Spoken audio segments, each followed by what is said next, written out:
assim como nos escolheu nele, antes da fundação do mundo, para sermos santos e irrepreensíveis perante ele. Eu tenho certeza que, para muita gente, essa lista de Paulo está equivocada.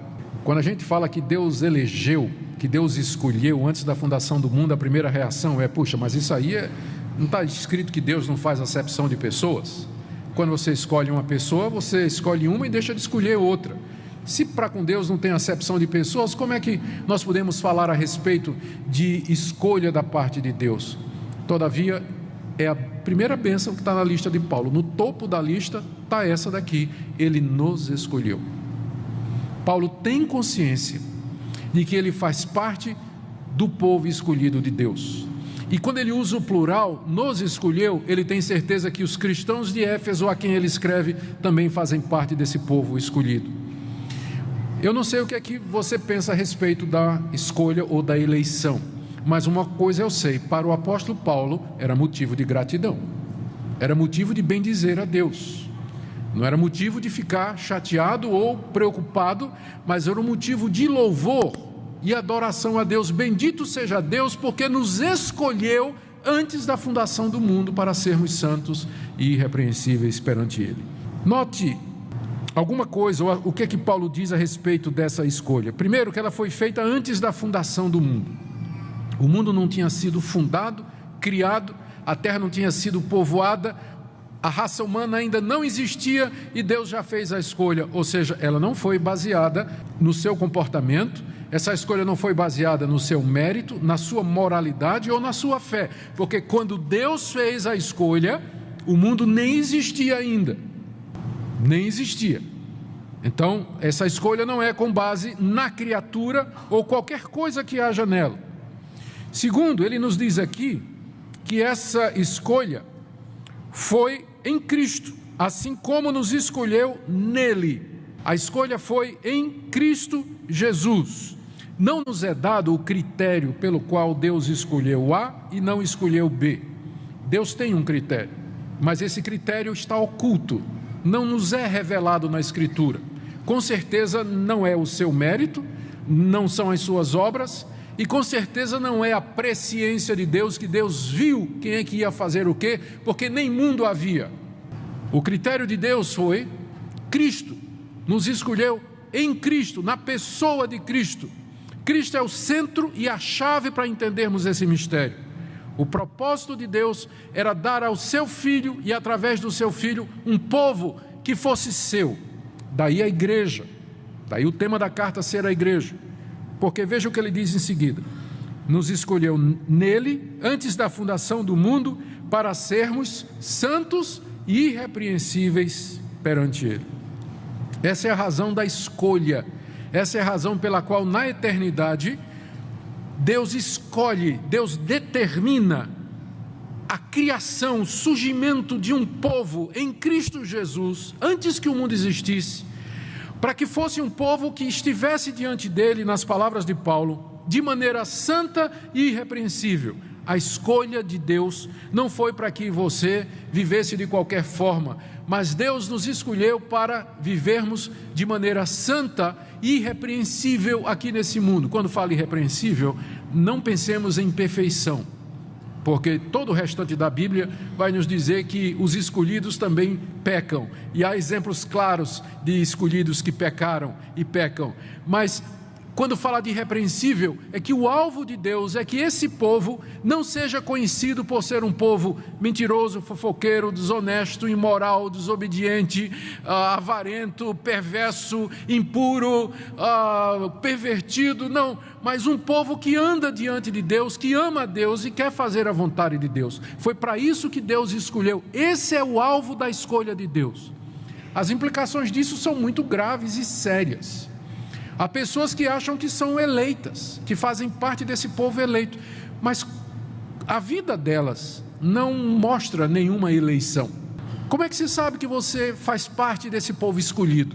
Se Deus escolheu esse povo para ser santo e irrepreensível, você não pode viver uma vida de imoralidade, de fornicação, de mentira, de prostituição, de impureza, de adultério, de desonestidade e ainda ter o desplante de dizer que você foi escolhido por Deus para fazer parte do povo dele. Porque Deus nos escolheu com um propósito, e quando Ele chama os seus escolhidos, Ele opera no coração desses escolhidos a transformação que nós chamamos de novo nascimento e em seguida de santificação, porque foi para isso que Ele escolheu esse povo. Então, onde não há santidade, também não houve escolha, também não teve escolha. Não é que é a minha santidade que vai fazer com que eu mereça a escolha, mas ela é um reflexo da escolha graciosa de Deus antes da fundação do mundo. Bendito seja o Deus e Pai, que nos escolheu antes da fundação do mundo para sermos santos e irrepreensíveis perante Ele. A segunda bênção na lista de Paulo também não está na lista de muita gente, é a predestinação. Se a eleição já é complicado, predestinação deixa muita gente de orelha em pé, né? E cabelo arrepiado. Bom, mas está na lista aqui, é o final do verso 4. E em amor nos predestinou para Ele, para a adoção de filhos por meio de Jesus Cristo, segundo o beneplácito de sua vontade. Qual a diferença entre predestinação e escolha? Verso 4, Deus nos escolheu. Verso 5, Deus nos predestinou. Escolha, a eleição, é o ato em que Deus separa de entre a humanidade aqueles que Ele quis. É um ato soberano, por critérios para nós desconhecidos, não estão revelados, mas que fazem parte da sabedoria e da soberania de Deus, em que Ele separa e escolhe antes da fundação do mundo um grupo de pessoas, um número de pessoas para serem santos e irrepreensíveis perante eles. Predestinar é o destino que Deus deu já na eternidade a essas pessoas. Escolha é a separação, predestinação é o encaminhamento dos escolhidos. O que é que eles são, para que é que eles foram escolhidos? E a resposta de Paulo está aí no verso 5, em duas palavrinhas: nos predestinou para Ele, só. Nos predestinou para Ele. Para que Deus nos predestinou? Resposta: para Ele, para sermos dele, para sermos sua propriedade, para estarmos com Ele eternamente, para gozarmos da sua companhia. Aí ele expande isso no verso 5 ainda. Para a adoção de filhos. Deus nos predestinou para Ele, mas como é que isso é possível? É possível Deus nos adotando como seus filhos, nos recebendo como parte da sua família. Fomos escolhidos e predestinados para sermos da família de Deus, para sermos filhos de Deus, para Ele, pertencermos a Ele, sermos protegidos, amados e queridos por Ele. A predestinação é para isso. Aqui tem muitas implicações, né? Tipo, o fato de você ser um ser humano não quer dizer que você é filho de Deus, porque filho de Deus é aquele que foi escolhido e predestinado para isso. Você pode ser, você é um ser humano, mas não é o nascimento natural que lhe faz filho de Deus. É preciso que haja essa vocação, esse chamado de Deus, sobre o qual nós vamos falar mais adiante. Como é que Deus chama esse pessoal? Aqui que vai entrar a pregação do Evangelho, aqui que vai entrar a sua decisão, aqui que vai entrar a escolha e uma série de outras coisas sua e assim por diante. Nós vamos chegar lá. Mas o ponto agora que eu quero destacar, porque Paulo está destacando aqui, é que a predestinação é para que nós sejamos filhos de Deus, e que não é possível ser filho de Deus a não ser por essa via. Se Ele não nos chama, se Ele não nos convoca. Aliás, se Ele não nos chamar e se Ele não nos convocar, ninguém quer ser filho de Deus. É muito mais gostoso ser filho do diabo, é muito mais divertido. Eu sei porque eu já fui. É muito mais divertido. Aliás, na época eu achava que era, hoje eu tenho outro pensamento. Eu acho muito mais divertido ser filho de Deus, não tenha dúvida. Mas na época eu não queria nem saber das coisas de Deus. Até o dia em que Deus fez a sua eleição e predestinação cair no meu coração com toda a força. Mas essa é a razão da predestinação. E outra vez aparece a expressão, verso 5, por meio de Jesus Cristo. Lembra que eu falei? Quase todo o versículo, em Cristo, por meio de Cristo, através de Cristo. Nada sem Cristo, nada sem Cristo. Ele nos escolheu em Cristo e nos predestinou através de Jesus Cristo. Ele é o mediador entre Deus e os homens, nele nós temos, é o que ele vai explicar em seguida, todas estas bênçãos. Deus fez isso, final do verso 5, segundo o beneplácito de sua vontade.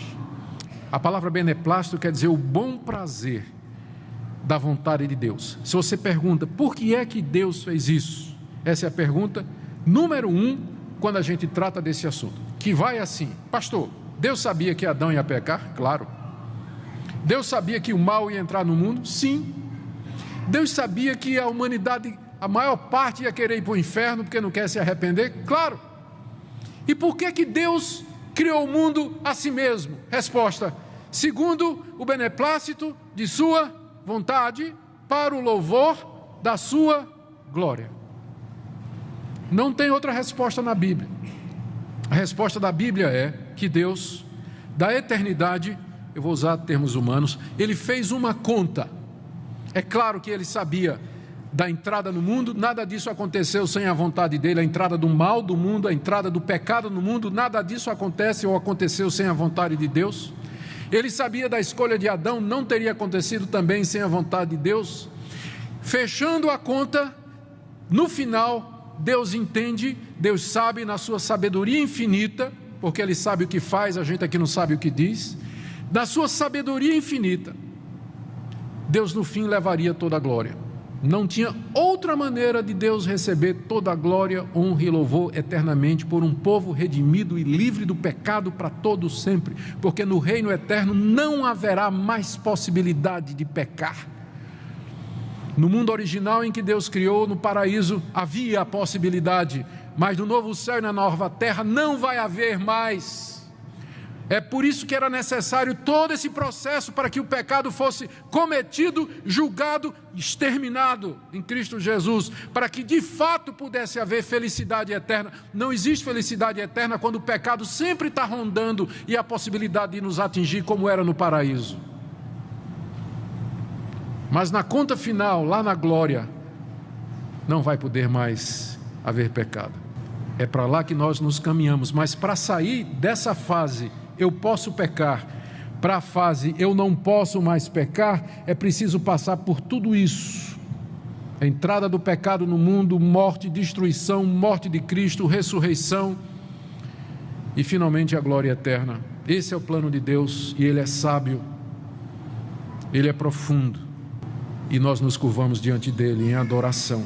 Como Paulo no final da exposição doutrinária de Romanos diz: ó profundidade da riqueza, da sabedoria e do conhecimento de Deus. Por que Deus fez tudo isso? Resposta: porque Ele aprouve, Ele é Deus, Ele faz o que Ele quiser. Como Paulo diz em outro lugar: quem é você para discutir com Deus? O que é que você sabe? Lembra do final do livro de Jó?